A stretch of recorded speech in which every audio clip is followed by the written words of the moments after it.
Meu nome é Luiz Carlos, eu estou dentro do Espiritismo desde 1987, quando eu tinha 30 anos de idade. E a partir daí, eu que comecei como um curioso, né? A minha esposa era espírita, e eu jamais me aproximei dela com relação às questões religiosas. Eu não impedia nada, mas vai você, eu não vou. Até que um dia eu fui deixá-la no centro onde ela participava, e eu tive curiosidade de entrar, e entrei, tanto é que eu até guardo, né, o ano 1987, e nunca mais saí. Eu estou até hoje. Eu sou um aprendiz do Evangelho, como todos nós somos aprendizes do Evangelho. Jesus disse o seguinte: onde houver 2 ou mais pessoas reunidas em meu nome, eu ali estarei. Então, nós queremos agradecer a presença do Senhor Jesus, é lógico que representado pelos seus mensageiros celestes, e que a espiritualidade maior, que os nossos mentores possam nos ajudar dentro do entendimento da lição que nós vamos trazer hoje de Jesus, ampliando o nosso entendimento, que nós possamos absorvê-lo.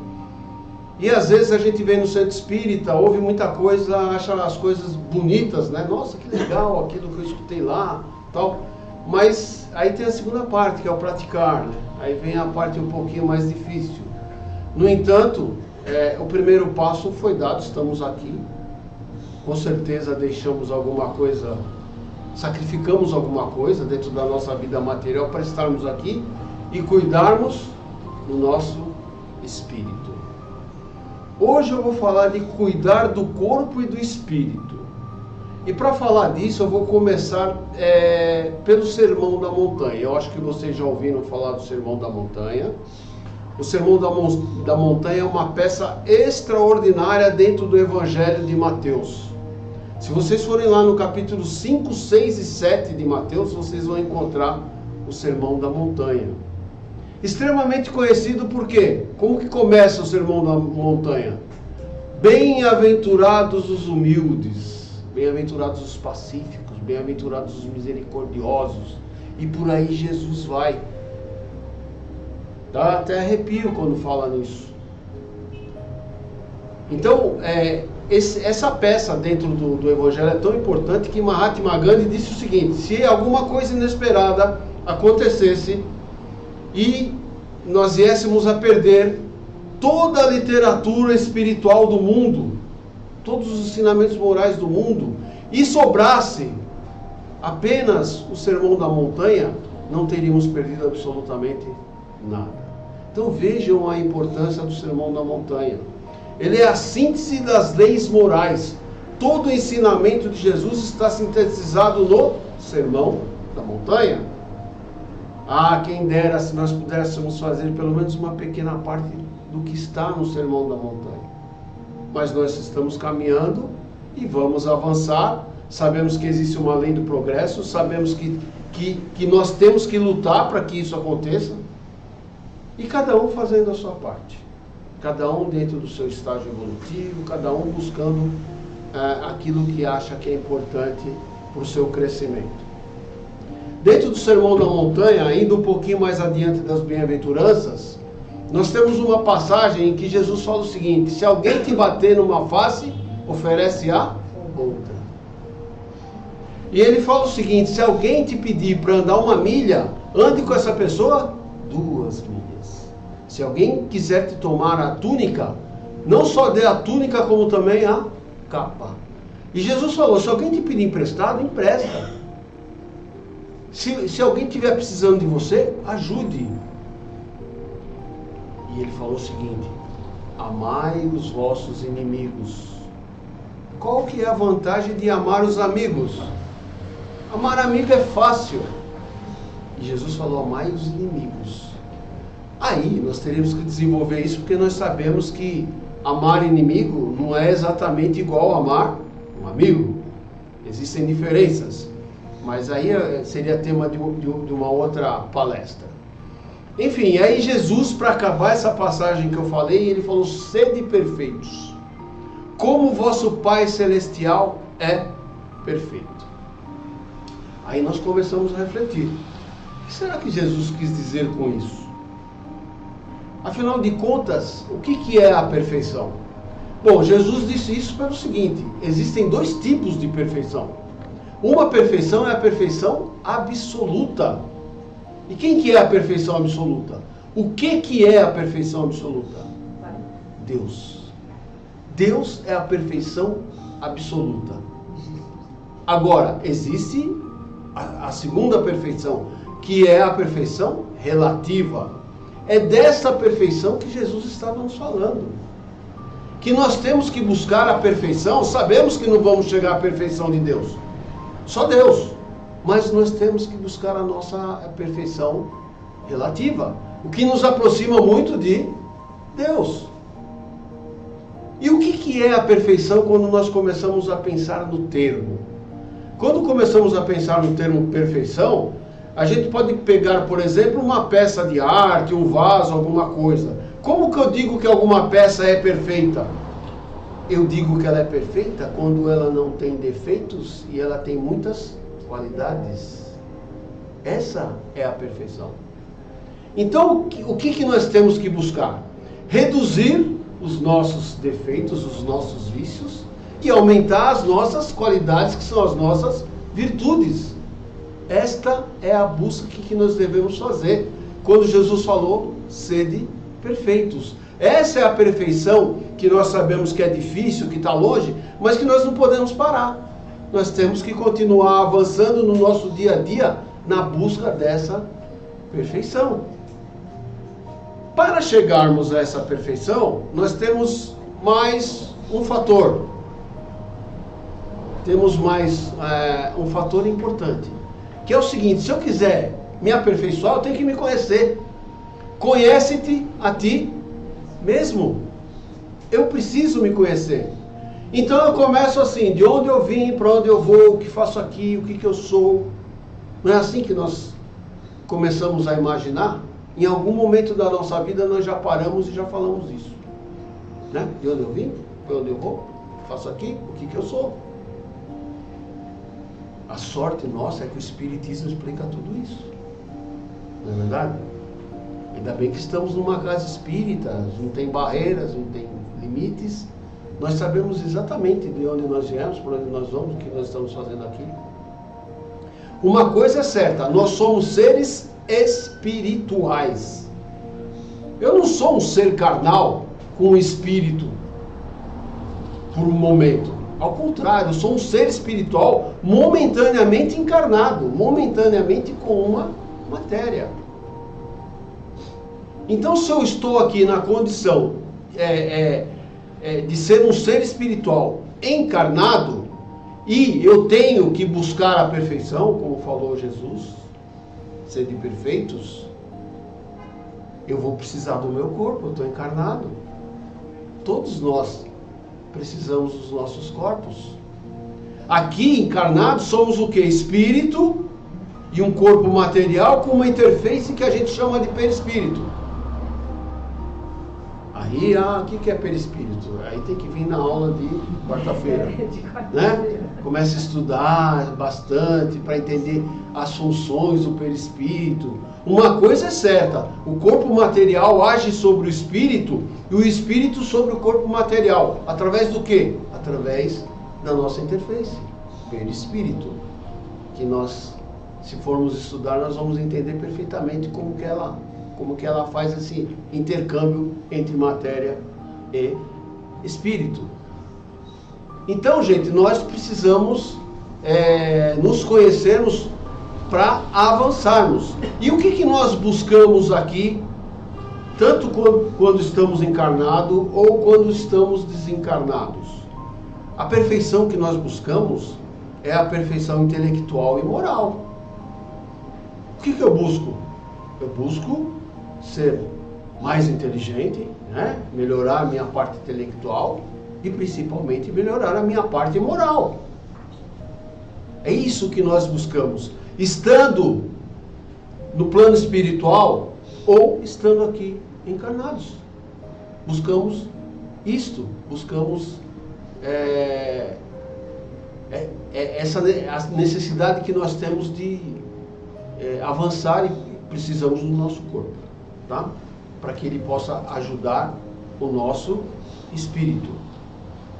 Existem doutrinas, existem seitas que acham, por exemplo, que a mutilação do corpo é benéfica, que acham que fazer promessas que não tem sentido tá certo, que acham que fazer jejum sem ter o menor sentido é ótimo. Isso tudo está prejudicando o quê? O corpo. Vou fazer um jejum a troco de nada? Isso vai agradar a Deus? Isso vai melhorar a minha condição espiritual? Então, eu tive a felicidade uma vez de ir a Fátima, lá em Portugal. Um lugar maravilhoso. Parecido aqui com a Aparecida. Um lugar maravilhoso lá. E aí tem a capela antiga, como tem a Aparecida, e tem a nova.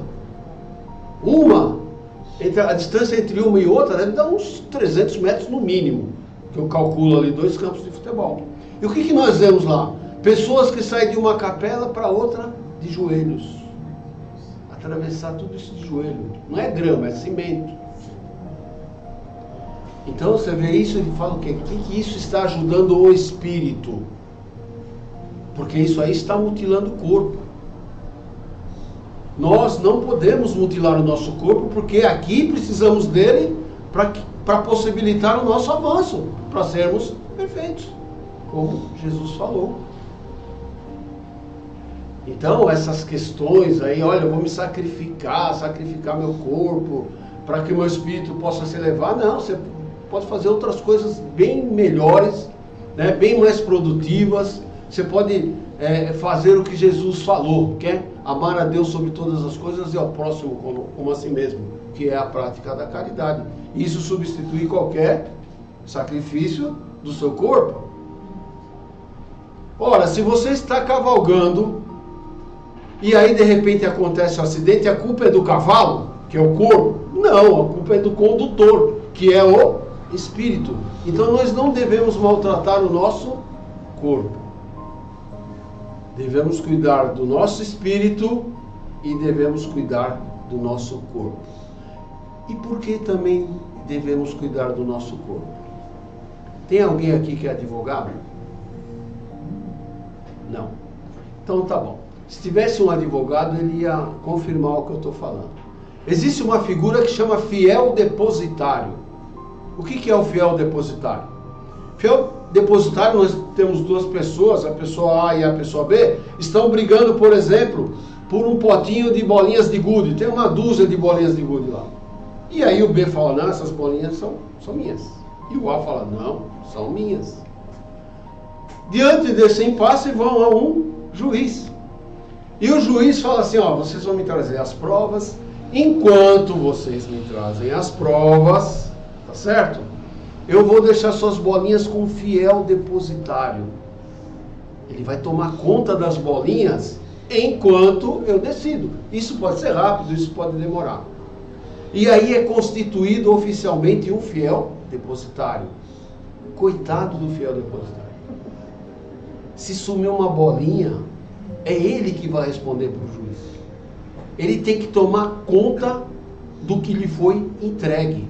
E nós somos fiéis depositários do nosso corpo, que nos é emprestado, que foi produzido para nós com a permissão divina, para que nós façamos coisas boas e não o mutilemos, e não possamos estragar o nosso corpo. Então essa questão de fiel depositário nós temos que ter na cabeça. Nós temos que cuidar muito bem do nosso espírito, assim como nós cuidamos do nosso corpo. Se nós pegarmos, por exemplo, o exemplo de um suicida, é lógico que existem atenuantes e agravantes quando acontece um suicídio e quando esse espírito chega ao plano espiritual. Nem tudo é igual, mas nós sabemos que é extremamente condenável pela espiritualidade que alguém tire a sua própria vida. Nós não temos o direito de tirar nem a vida de ninguém, muito menos a nossa. e muito menos a do bebê que está dentro da barriga da gestante. Nós não temos esse direito. Então, nós temos que ter, extremo cuidado com isso. No caso do suicídio, por exemplo, se existir uma mutilação, essa pessoa vai chegar lá no plano espiritual, aquela mutilação vai ficar impregnada no perispírito, isso vai adiante e vai se alongar, e a história é uma história de sofrimento até que esse resgate seja efetuado. Então, eu não posso fazer. Fui logo no suicídio, que é o extremo, mas tem coisinhas que vão acabando com a nossa saúde e com o nosso corpo. Tá? Bom, e o que nós podemos fazer então para cuidar do nosso corpo e do nosso espírito? Vou começar pelo corpo. Como que nós cuidamos do nosso corpo? Exercícios regulares, diariamente. Eu sei que tem tempo, tem que trabalhar, não tem horário, estou na correria, eu sei. Mas nós estamos aqui para falar o que é para fazer. Então, o que é para fazer é o seguinte: a primeira coisa com relação à saúde do seu corpo, à sua saúde, faça exercícios regularmente. Essa é a primeira. E aí vem a segunda. Vai se alimentar? Se alimente bem. Se alimente na hora certa, corretamente. Procure colocar dentro da sua dieta o que o corpo necessita. Carboidrato, vitamina e por aí vai. Eu sei também que é difícil, eu sei da correria. Às vezes nós temos que comer um sanduíche, né? Não dá tempo. Não dá tempo de comer uma fruta, alguma coisa assim. Mas se alimentar bem faz parte de cuidar do nosso organismo. Por quê? Porque nós precisamos da energia dos alimentos para que nós possamos sobreviver. E sobrevivendo, ajudar o nosso espírito a avançar, a buscar a perfeição. É disso que nós precisamos. E o que mais que eu posso fazer para cuidar do meu corpo? Dormir bem. Tem gente que, eu durmo só 1 hora por noite, 2 horas, 3 horas. Para mim, no máximo 4 horas. Gente, cientificamente está provado que o corpo humano precisa de 8 horas de sono para que ele possa carregar para as próximas horas. Mas 8 horas é muito. Na vida atual, é muita coisa, né? Estou perdendo muita coisa. Então, no mínimo 6 horas você tem que dormir e dormir bem. Porque é durante esse período que o corpo está recarregando as suas energias para o que vem no dia seguinte. Assim como nós carregamos o nosso celular. Tem que carregar o celular, senão ele para, não é verdade? E como nós carregamos o nosso corpo? Dormindo. Da melhor maneira possível, para que nós possamos manter o nosso corpo saudável. E o que mais que eu posso fazer pelo meu corpo? Eu tenho que me livrar dos excessos e dos vícios. Tudo que é excessivo é ruim. Eu não como nada. É ruim porque é excessivo. Eu como muito. É ruim porque é excessivo. Tudo que nós fazemos em excesso, o resultado disso vem para o nosso corpo. Sem falar dos vícios, né? Porque todo mundo sabe a questão de fumar, todo mundo sabe a questão do álcool, e se for falar de outras drogas, então, Deus me livre. Então, se eu quero cuidar do meu corpo, se eu quero ter um corpo saudável, porque eu preciso dele de novo para evoluir, eu tenho que me livrar dos excessos e dos vícios. A virtude está no meio, no equilíbrio. Então é isso que nós temos que buscar, e talvez seja a parte mais difícil. Que mais que eu tenho que fazer para cuidar do meu corpo? Prevenir doenças, prevenir enfermidades. Como que nós prevenimos as enfermidades, as doenças? Porque elas fazem parte do nosso mundo de provas e expiações. Olha, eu tenho que ser precavido. E como que eu faço essa precaução? Eu vou no médico pelo menos uma vez ao ano para fazer um check-up. Aí o médico vai olhar lá tudo, vai ver o exame de sangue, vai ver urina, vai ver tudo. Se tiver algum desequilíbrio, se tiver alguma coisa a ser corrigida, está naquele exame. Mas eu sou machão, eu não vou. Normalmente as mulheres vão no médico com uma regularidade impressionante, elas são espertas, são inteligentes, e nós, os machões, não, eu não vou, estou bem de saúde. E vai postergando, até que cai e tem que ir no médico. E aí o médico falou, se eu tivesse vindo 2 anos antes, tivesse vindo um pouquinho antes, o que o senhor tem agora ia ter cura. Então, é assim, temos que cuidar do nosso corpo da melhor forma possível. Se vocês puderem imaginar outras formas, imaginem. O certo é que nós precisamos, enquanto encarnados aqui, do nosso corpo para a nossa evolução espiritual. Então eu tenho que cuidar do corpo. Ponto. Agora vamos falar do espírito. Como que eu cuido do espírito? Hein, Alain? Como que nós cuidamos do espírito? Começamos por onde? Pensamentos. O que nós pensamos diariamente? A carga de pensamento que nós temos durante o dia refere-se a quê? No que se pensa? Por que se pede tanto para ter pensamento positivo? O pensamento é o início de tudo. Eu penso, falo e faço. Não é? Penso, falo e faço. É assim que funciona. Nós temos que cultivar um pensamento positivo, mesmo diante desse mundo que a gente vive, que é um mundo que sabemos, mundo de provas e expiações, e que tantas coisas acontecem que às vezes nós não conseguimos um momento para uma concentração de pensamento. Mas nós temos que ter um pensamento positivo. Imaginemos que alguém está sem emprego e vai fazer uma entrevista de emprego. Nessa entrevista de emprego, ela tem que superar uma série de barreiras, né? Vai conversar com alguém, vai fazer prova, vai fazer isso, vai fazer aquilo. Ela está preocupada, faz tempo que ela não tem emprego, ela precisa desse emprego. E aí o que essa pessoa pensa? Eu vou lá fazer, mas eu acho que não vai dar certo.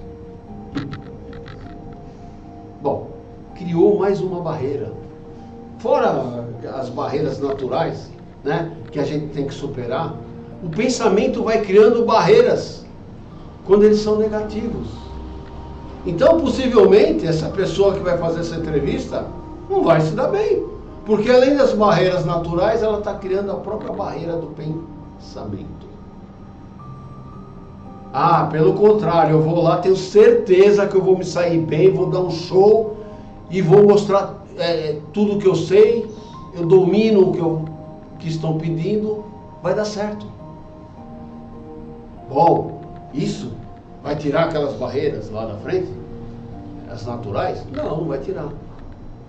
Mas vai dissolver, vai ajudar, vai te empurrar, vai te dar confiança para que você possa ir adiante.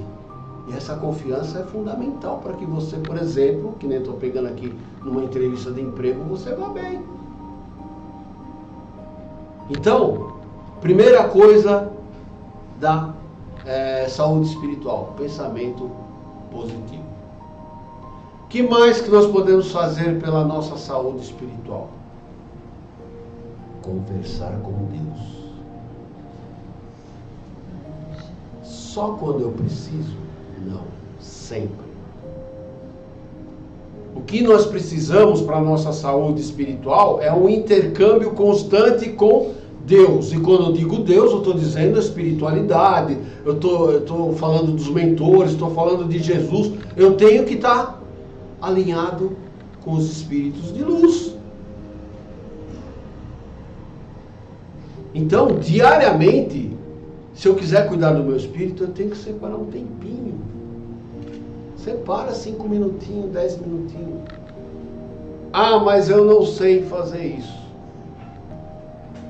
Bom, tem a história de um senhorzinho que ele entrava na igreja todo dia, o que ele falava? Oi, Jesus, eu sou o Zé. E ia embora. Não é verdade? Nós não conhecemos essa história? Oi, Jesus, eu sou o Zé. Era o jeito dele orar. E o outro lá da música, só queria mostrar o meu olhar, o meu olhar, o meu olhar. Cada um vai usar um meio. O importante é que separou alguns momentos para entender que nós somos seres espirituais, que existe uma espiritualidade maior e que nós temos que trabalhar por isso. Então esse intercâmbio com o mundo espiritual é fundamental, e se nós quisermos cuidar do nosso espírito, temos que separar um tempinho do nosso dia para cuidar disso.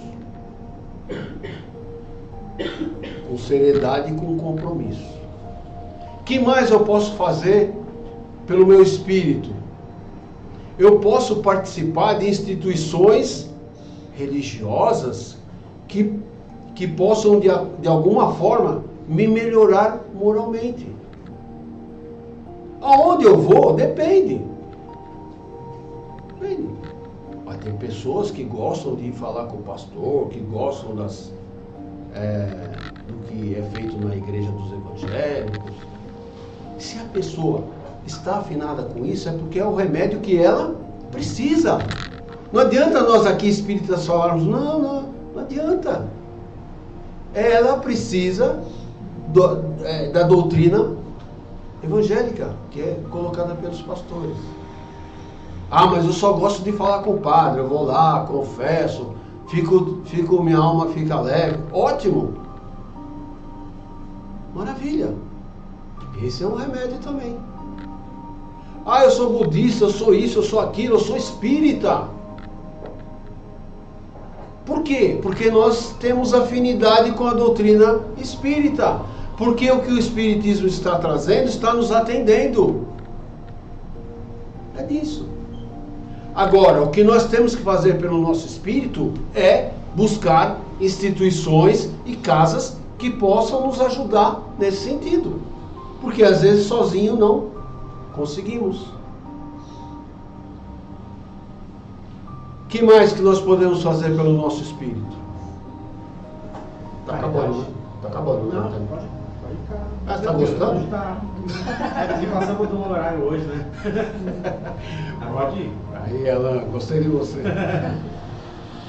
O que mais nós podemos fazer pelo nosso espírito?